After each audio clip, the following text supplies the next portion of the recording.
This is your Barbados Today evening news update for Thursday, August 12th. Fresh moves are afoot to ensure multinational criminal organizations do not get a foothold in the Caribbean Sea.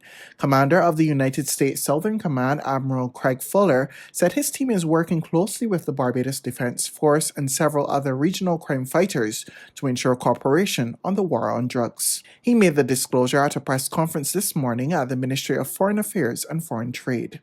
And there's been record seizures, but it's complex terrain. There's a lot of islands, there's short distances, there's often the transnational criminal organizations, their convenience looks like fishing boat or it's going extremely fast, and then it gets into the on land and it becomes much harder to track. So we call this in the military domain awareness. We want to know everything that's happening on the sea, in the air, cyberspace, and on land. Share that and determine what the best response is to put meaningful pressure on these murderous organizations. And we're working hard at that. Meanwhile, Chief of Staff of the Barbados Defense Force, Colonel Glenn Granham, said cooperation between Barbados and the United States spans beyond crime fighting and extends to rendering assistance in times of need after natural disasters. At a higher state of readiness.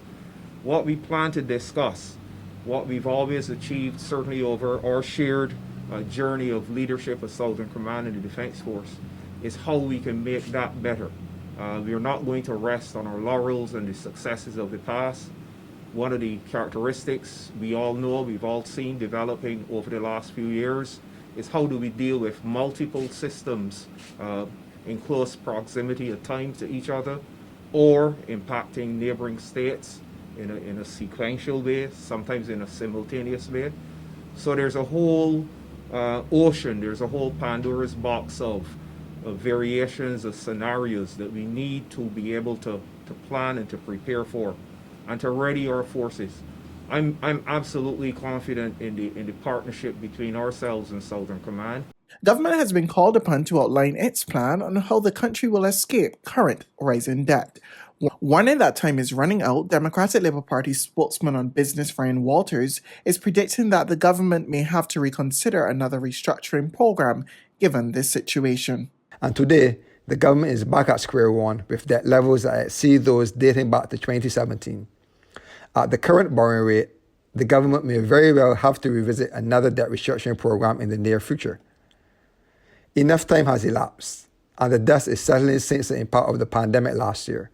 And the Ministry of Finance should be held to account to update the country on the progress of BERT, but more importantly, to present an economic growth plan to take the country forward.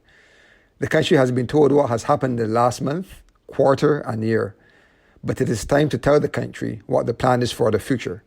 Surely, the economy cannot grow if it is on autopilot.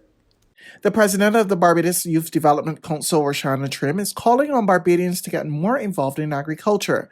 Trim told Barbados Today, given all of the external shocks that have led to a rise in food costs, now is the time to become self-reliant. She made the comments as Barbados joined the rest of the world in observing International Youth Day today under the theme, Transforming Food Systems, Youth Innovation for Human and Planetary Health. The reality is that we need to go further. We need to address misconceptions of agriculture and the idea that agriculture is for persons who haven't done exceptionally well at school, or it's for older people or persons who can't do any better. We need to embrace a lot more technology in agriculture and to be a lot more inclusive. So that would mean putting provisions in place for persons with disabilities, women, young people, and persons who may not usually get involved in agriculture or do not have the resources to do so. The BYDC president also made an impassioned plea for more support of youth community service organizations. Also, as president of the BYDC, it would be incorrect of me, remiss of me actually, to not mention the need for greater support of youth CSOs, the need for us to move beyond tokenism, and we say this all the time, to move beyond our tokenistic engagement of young people. And as we head towards Republican status and in many ways seek to reimagine the Barbadian identity or perhaps define it a bit more and what our mirror image looks like,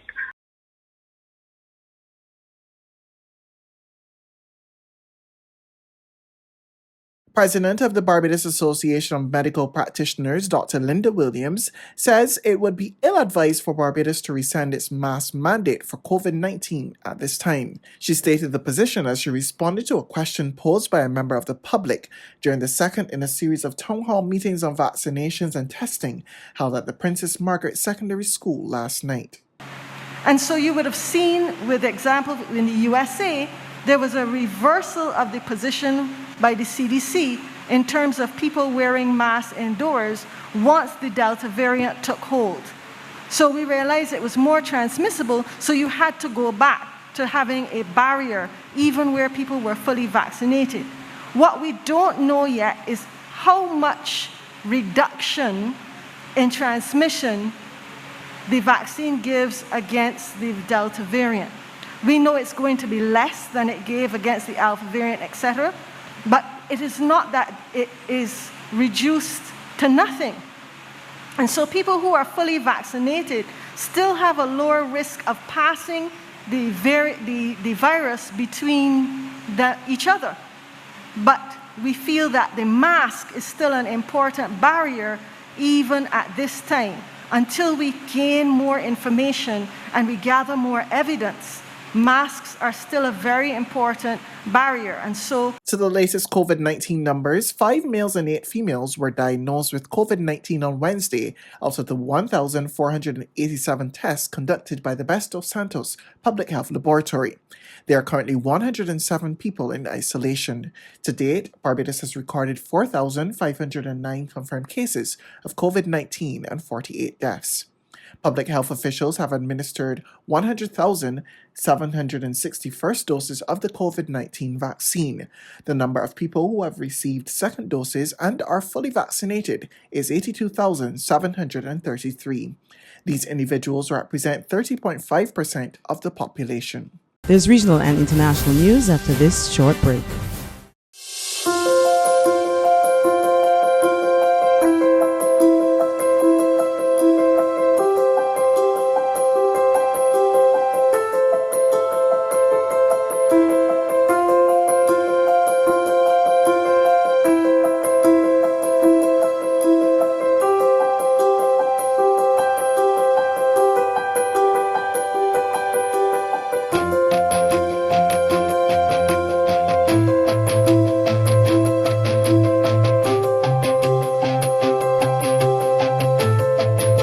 Barbados Today, news you can trust. To regional news now, Jamaica's Police High Command has launched an investigation to establish whether legitimate police officers attempted to raid farms belonging to Maroons in Cockpit County area on Tuesday. More in this report from TVJ News. Armed police officers and Maroons from a compound in St. Elizabeth locked in a standoff on Wednesday. Lower your gun! Lower your gun! The Maroons were upset over what their Colonel Richard Curry said is the practice by rogue police officers to extort Maroon farmers for money and crops. In this video, Maroons beating drums advanced towards armed officers. In the end, no one was hurt in the confrontation. Please exit. Look here. Please exit. Head of the JCF's Corporate Communications Unit Senior Superintendent Stephanie Lindsay says the operation was part of the Narcotics Division's clampdown on illegal cultivation of ganja. SSP Lindsay added that checks with the Cannabis Licensing Authority revealed that no licenses were granted for the cultivation of ganja in the area. They destroyed approximately 3.5 acres. Then they were confronted by this group of persons who insisted that they were trespassing on their property, and things got a little intense. I would say they're confrontational. So the police, having done the risk assessment, made the judgment to abort the operation so as to de-escalate what was happening. But on the international front, the Center for Disease Control Director Rochelle Walansky said the Food and Drug Administration is working with vaccine makers Pfizer and Moderna to allow certain vulnerable people to receive a third booster shot of their COVID-19 vaccine to improve their immune response. We've been working to identify how best to provide increased protection to these vulnerable people who are disproportionately impacted by severe outcomes due to COVID-19. FDA is working with Pfizer and Moderna to allow boosters for these vulnerable people. An additional dose could help increase protection for these individuals, which is especially important as the Delta variant spreads. Following FDA's decision, CDC will hold a meeting of its Advisory Committee on Immunization Practices tomorrow to discuss this issue and offer their expert insights and recommendations. Right at this moment, apart from the immunocompromised, which was just discussed, we do not believe that others, elderly or non-elderly, who are not immunocompromised need a vaccine right at this moment. But this is a dynamic process and the data will be evaluated. The one thing we are doing is we are preparing for the eventuality of doing that. That's news, but for the very latest, visit us at www.barbadostoday.bb. You can also subscribe to our e-paper, email updates, or like us on Facebook, and sign up for our breaking news alerts via WhatsApp. We're also on Izumi Media and bus terminals, as well as screenplay at supermarkets and gas stations near you. You can also hear us on Capital Media HD 99.3 FM.